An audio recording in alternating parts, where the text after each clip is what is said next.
Се заколнувам дека ќе се борам со сите своји сили за слободата на Македонија.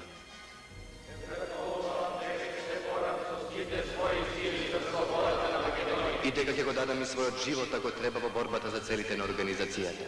Нека бидам убиен од овој револвер и оваа кама што ги целивам, ако ја прекршам светата заклетва. Се заколнувам во верата, совеста и честа дека ќе работам за ослободување на Македонија и Одринско со сите своји сили и средства и дека никогаш не ќе ги предадам тајните на револуционерното движење. А во случај тоа да го сторам,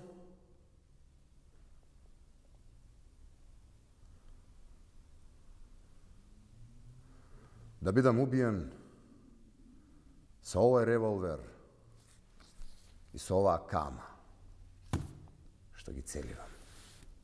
Амин. Смрт или слобода за Македонија.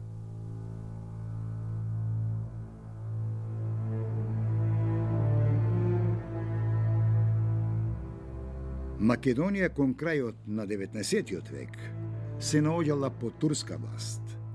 Големите европски сили со недоверба гледале кон правилното решавање на македонското прашање. Европа ја поддржувала постоечката положба и граници на Балканскиот полуостров. Во Македонија, како една од последните отомански владенија на Балканот, се повеќе созревала идејата која ќе биде водилка на многу генерации и поколенија на македонскиот народ, создавање независна македонска држава.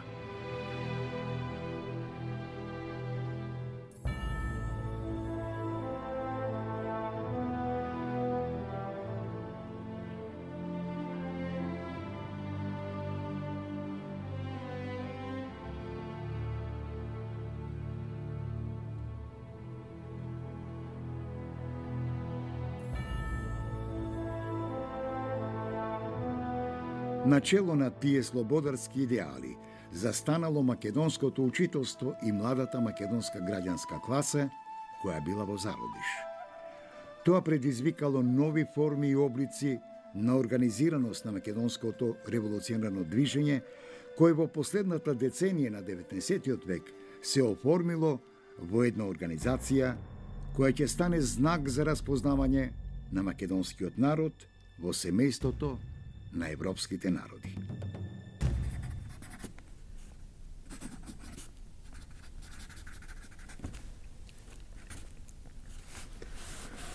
Организацијата во текот на своето постоење неколку пати го менувала своето име. МРО, Тајна македонско-одринска револуционерна организација или ТМОРО.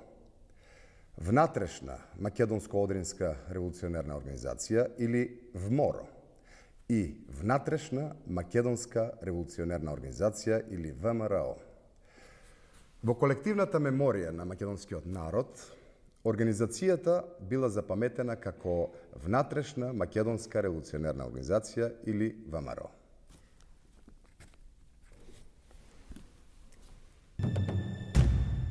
Основачи на организацијата биле 6 македонски интелектуалци. Дамјан Груев, учител од село Смилево Битолско, Петар Попарсов, професор од село Богомила Белешко, Христо Батанџиев, учител од село Гуменџе Ениџе Вардарско, Антон Димитров, учител од село Ајватово Солунско, Христо Татарчев, лекар од градот Ресин и Иван Хаджи Николов, книжар од градот Солун. За председател на првиот централен комитет на ВМРО бил избран доктор Христо Татарчев, а за секретар Дамјан Груев. Во 1894 година бил составен уставот, а врз основа на него и правилникот на ВМРО. Според член 1 од уставот, организацијата се борела за извојување политичка автономија на Македонија и Одринско. ВМРО во својот начин на действување била и легална организација, која сметала дека ослободувањето на Македонија од турската власт треба да се случи по пат на вооружена борба. Согласно програмските документи, ВМРО била строго централизирана организација во која најголемите ингеренции ги имал Централниот комитет. Раководството на организацијата во 1894 година меѓу другите значајни одлуки решило да направи поделба на територијата на Македонија на 3 револуционерни окрузи – Солунски, Битолски и Скопски. Во првите години од формирањето, организацијата се ограничила пред се на членство од редовите на македонското учителство. Засилувањето на организацијската мрежа на ВМРО започнало со вклучувањето на уште неколку македонски интелектуалци во незините редови. Пеле Тошев, Ѓорче Петров и Христо Матов. Во 1894 година во редовите на ВМРО се вклучил и Гоце Делчев, кој станал најпрепознатнива фигура на организацијата. Во годините до Илинденското востание, Гоце Делчев го зацврстил Четничкиот институт на ВМРО, која како нејзин најважен сегмент и со својот авторитет успеал да ја прошири мрежата на организацијата и до најмалите населени места во Македонија. Делчев исто така ги организирал и подготвувал каналите на ВМРО за снабдување со оружје и муниција. Во 1896 година бил одржан Солунскиот конгрес на ВМРО. На конгресот, меѓу другото, било донесено решение територијата на Македонија по незините етнички и географски граници да биде поделена на 7 револуционерни окрузи – Солунски, Битолски, Штипски, Скопски, Струмички, Серски и Одрински. Конгресот ги задолжил Ѓорче Петров и Гоце Делчев да изработат нов устав на организацијата. За членови на задграничното представништво на ВМРО, како второ тело по значајност, биле избрани Ѓорче Петров и Гоце Делчев. Од страна на членовите на Конгресот повторно била потенцирана основната цел на организацијата – вклучување на сите националности во борбата за автономија на Македонија и Одринско. Солунскиот конгрес повторно ја потврдил централизираната поставеност на организацијата на ВМРО од Централниот комитет до местните и селски комитети. По Солунскиот конгрес дошло до засилување на вооружените сили на организацијата. Биле формирани првите чети, а се започнало и со интензивно снабдување со оружје и облека. Во четите членувале борци кои се компрометирале пред отоманската власт и притоа се наоѓале во целосна илегалност. На чело на четите се наоѓале војводи кои командувале со нив. Вооружените чети се движиле во посебни реони, кои биле одредени согласно организацијската поставеност на ВМРО. Од страна на организацијата била восстановена и тајна кореспонденција и тајна полиција, како и инспекцијски чети кои се грижеле за дисциплината на вооружените чети. Организацијата имала формирано и селска милиција, која имала за задача да им дојде на помош на четите на ВМРО кога имало судири со турската војска. Целата хиерархиска поставеност на вооружениот сегмент на ВМРО била регулирана со посебен правилник. За евентуалното прекршување на дисциплината, организацијата имала предвидено казни, од кои најригорозна била смртната пресуда која се изразувала на членови кои издавале организациони тајни и на соработници со турската власт. Од друга страна, организацијата покажувала голема грижа за семејствата на нејзините загинати членови кои биле потпомогнати со парична помош.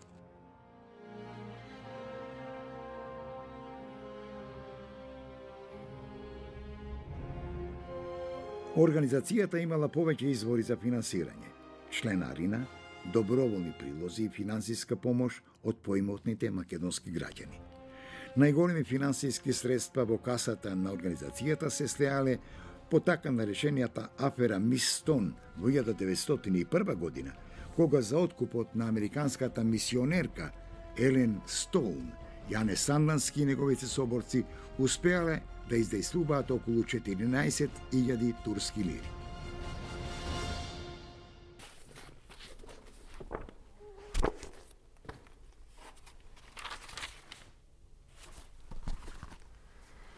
Во овој период, ВМРО успеала да ја зацврсти својата мрежа на целата етногеографска територија на Македонија.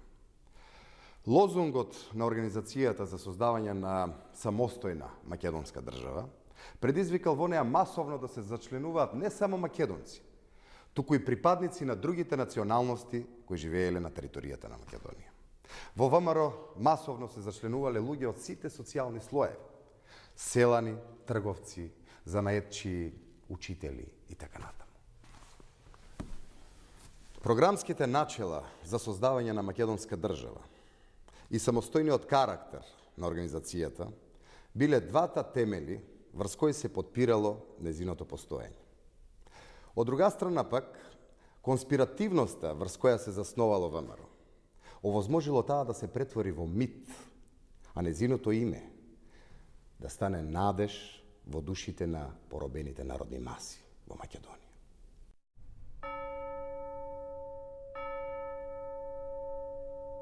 Организацијската мрежа на ВМРО останала неоткриена од турската власт се до 1896 година, кога се случила Доневата афера, која поради храброто држање на Доне Стојанов Тошев немала трагични последици.